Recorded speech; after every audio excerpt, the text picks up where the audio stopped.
எப்படி இந்த பரிமாண மாற்றங்களை வந்து அடாப்ட் பண்ணி இப்போ வரைக்கும் உங்களை அப்டேட்டடா வச்சிருக்கீங்க? சேஞ்சஸ் முதல்ல நம்ம வந்து அக்செப்ட் பண்ணிக்கணும் ஃபர்ஸ்ட் ஆஃப் ஆல். ஏன்னா சேஞ்சஸ் அக்செப்ட் பண்ணால் தான் we can show the growth. அதை வந்து நம்ம வந்து இது வேண்டாம் அப்படின்லாம் நம்ம பிளாக் பண்ணவே முடியாது. டெக்னாலஜி ஒரு பக்கம் க்ரோ ஆகிட்டு தான் இருக்கும். நீங்கள் ஃபிலிம் மேக்கிங் சினிமா எடுத்து பார்த்தீங்கன்னா ஃபர்ஸ்ட் வந்து சைலண்ட் ஃபிலிம் தான் வந்தது, அதுக்கப்புறம் சவுண்ட் வந்தது, அதுக்கப்புறம் பிளாக் அண்ட் ஒயிட் தான் இருந்தது, அது கலர் வந்தது. கலர் வந்ததுக்கப்புறமேல் ஃபாரினில் வந்து ஒய்டர் ஸ்க்ரீன்ஸ் வந்தது. ஸோ நம்மளோட அந்த ஒரே ஒரு லைனே நம்ம வந்து அக்செப்ட் பண்ணியிருக்கோம். சைலண்ட் ஃபிலிம்லேருந்து we accepted till this much. அதே மாதிரி in all walks of life. So all the changes we have to accept.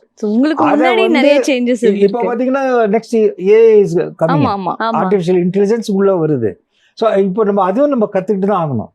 We should know what is what அப்படின்னு. ஏன்னா இப்போ ப்ரெசன்ட் டெக்னாலஜி ஆர்டிஃபிஷியல் இன்டெலிஜென்ஸில் நான் ஜஸ்ட் லைக் தட் ஒரு விளையாட்டுத்தனமாக ஒரு prompt கொடுக்கும் போது it is giving a different lighting style.